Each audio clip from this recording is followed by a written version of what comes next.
South African Parliament holds its tribute to Nelson Mandela as the country prepares for tomorrow's national memorial. More than 100 current or former heads of state or government are to attend the ceremonies ahead of next Sunday's funeral. Thai protesters stay put. More than 140,000 anti-government demonstrators flood Bangkok despite the Prime Minister's decision to dissolve Parliament and call a snap election. And French troops meet resistance and gunfire as they seek to disarm rebels in the Central African Republic. At least 459 people have been killed in Bangui alone since Thursday. That's according to the Red Cross. Those are this afternoon's headlines. You're watching France 24. Thank you very much indeed for joining us. We begin this afternoon in South Africa, where the country's parliament has held a special session honouring Nelson Mandela. Opening the session in Cape Town this afternoon, at which several of Mr. Mandela's family members were, the country's deputy president said that a sweeping feeling of sorrow had spread worldwide following Mr. Mandela's death on Thursday at the age of 95. Indeed, tomorrow promises to be a huge gathering of global political leaders, personalities and ordinary South Africans. They'll be paying tribute to Nelson Mandela. Nearly all American presidents are to attend, as well as 3 surviving British prime ministers. We can join our correspondent who's in Johannesburg, Aisha Ismail, ahead of those that memorial is held tomorrow. Preparations underway now. The main event today, Aisha, was, of course, this tribute by the South African Parliament in Cape Town. It was absolutely amazing to look at those visuals and to see how political parties were united in their praise for Nelson Mandela. Now, Parliament was supposed to be in recess until February next year, and it was reconvened today, especially to give political parties an opportunity to pay tribute to Nelson Mandela. And all the parties, although coming from different political parties, opposition parties, they were united in their praise for Nelson Mandela. They talked about his ability to forgive. They talked about his ability to listen to opposing views. They talked about his ability to unify everybody. And a lot of these members of Parliament were saying they will now continue on the path that Nelson Mandela paved for them. So absolutely amazing to see how united Parliament was today to honour Nelson Mandela. A unity then, Aisha, within the South African Parliament today. Of course, tomorrow's memorial service, gathering as it will so many personalities from around the world, so many heads of state or government, promises to be another event that reminds the world of the place that Nelson Mandela held in people's hearts. But that must be something of a security nightmare, one would have thought, for South African authorities. Well, according to the Department of International Relations, so far they have confirmations from 91 heads of state and government, and they say they're still counting. Leaders from all over the world are wanting to come to pay tribute to this man, and it just goes to show that he did not only touch people in South Africa, but people across the world. Aisha Ismail will be continuing to follow, of course, events there with you over the course of the next couple of days. Thank you very much indeed. In Thailand, protesters are still on the streets and vowing to stay put despite the Prime Minister Yingluck Shinawat's decision to dissolve Parliament and to call a snap election. An estimated 140,000 demonstrators flooded the streets of Bangkok today, calling once again, after more than a month of protests, for the government to go in order that an unelected People's Council can take charge. By dissolving Parliament, calling a new election that her party was likely to win, the embattled Prime Minister had been hoping to cool public anger. Demonstrators, however, say they're not satisfied and want to rid Thailand of the influence of Yingluck Shinawat's older brother, Thaksin. Protest leaders called it the final showdown. Hundreds of thousands of people flooded the streets of the Thai capital in their bid to topple Prime Minister Yingluck Shinawat. Everyone has done their best for Thailand today. That is, we have totally eliminated the Thaksin regime from our country.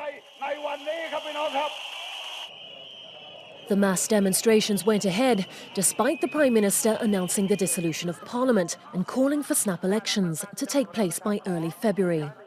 The move came a day after the resignation of all opposition MPs from Parliament. As protesters marched on Government House, for many, it was too little, too late. This is just another trick, another lie from the government, because they're still in charge everything in this country. They want to totally control the next election, which means they're gonna go back and corrupt again. The dissolution of Parliament is not the solution. We must continue so we can have a constitution that will reform the country and get rid of those who are corrupt. Get them out of the country. Demonstrators are pushing for a non-elected People's Council to replace Yingluck's democratically elected government in power since 2011. They insist she's controlled by her brother, ousted leader Thaksin Shinawatra.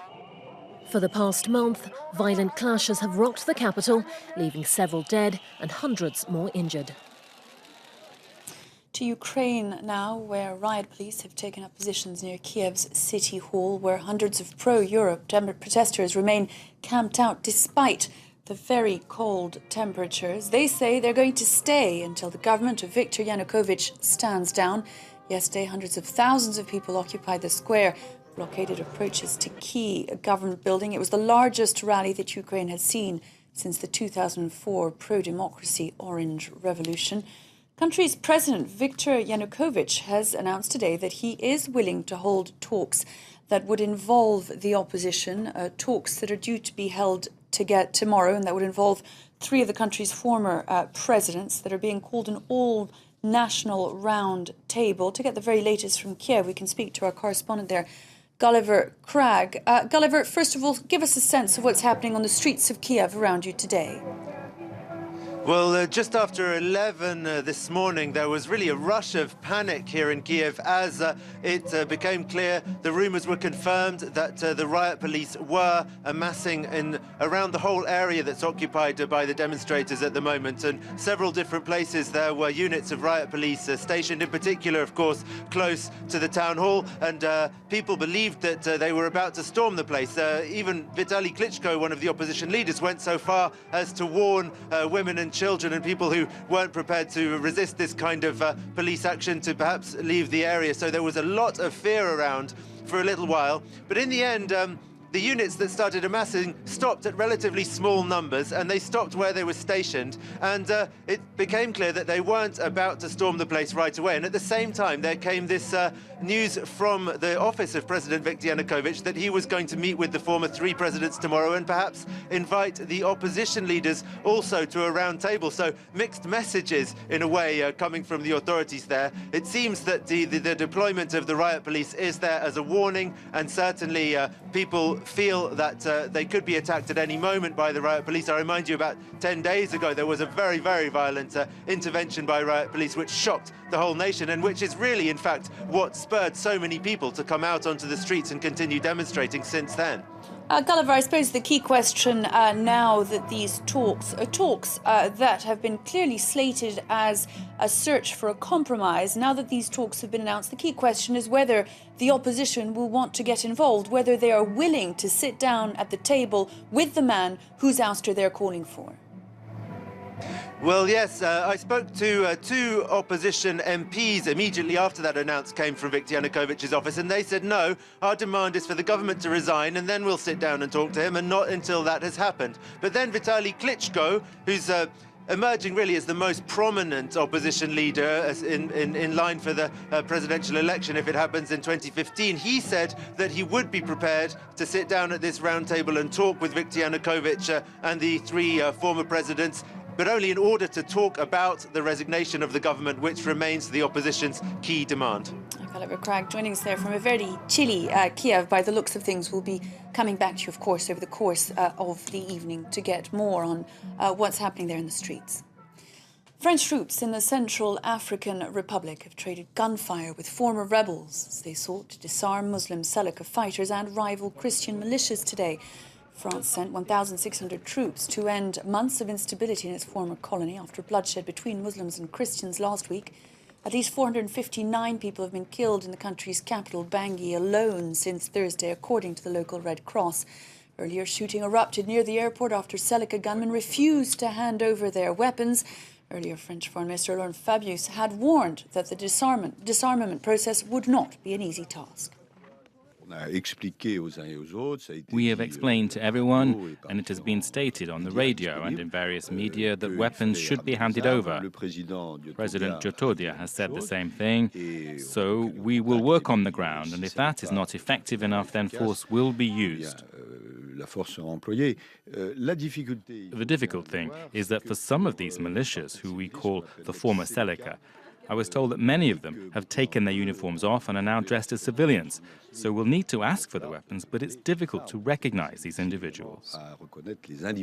Well, earlier our Foreign Affairs editor Rob Parsons explained some of the challenges that will be faced by the French troops as they seek to disarm the rebels.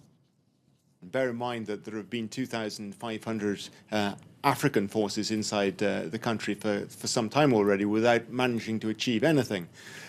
That said, there's no doubt that the French force that's been sent is much more professional, much better armed, and much more capable of carrying out this sort of operation. The question, I suppose, in many people's mind will be, okay, in Bangui, the capital, one can see how that could be done. If you go outside the capital, though, and go out into the countryside, things get an awful lot harder. It's a massive country, the same size of France, with just a population of 4.5 million. You can just disappear into the bush, which I imagine is what these militia are going to do. They're presumably not going to wait around to be disarmed. To North Korea now, where the country's second most powerful man has been dismissed for what's being described as a slew of criminal acts. North Korean state television has aired pictures of Jang Song-taek, who is the uncle of leader Kim Jong-un and was vice president of the country's top military body, being forcibly removed by uniformed personnel from a meeting of the ruling Workers' Party Politburo Assembly, a meeting that took place on Sunday. A Paris auction of sacred objects from the Native American Hopi tribe is going ahead this Monday despite objections from the United States and activists. The US Embassy had asked Paris to suspend the sale. In April, an auction of 70 Hopi masks fetched almost €1 million. Anna Moreau and Nicholas Rushworth have the story. The Hopi tribe call their sacred masks katsina. They are protected under US law, which recognizes their importance as ceremonial objects. The tribe in Arizona, 18,000 strong, sees them as blessed with divine spirits and not for sale. Their sale in France, however, is legal. 70 were sold at auction in Paris in April, fetching €930,000. Please respect our way of life, respect our religion. You know, it makes no sense to put a monetary value on something that is so religious to a people. The NGO representing tribal rights, Survival International, is defending the Hopi cause in France. It argues that such sales are shameful. We proposed a very narrow definition of what should not be sold. Not every art object belonging to primitive tribes, not all religious objects. Here, the tribe sees the masks as almost alive. They use them. They belong to the tribe collectively. Among the activists supporting the Hopi cause is Robert Redford, who says any auction of the masks is a sacrilege, a criminal gesture. I'll be back with another look at the very latest headlines in just over 15 minutes. Do stay with us.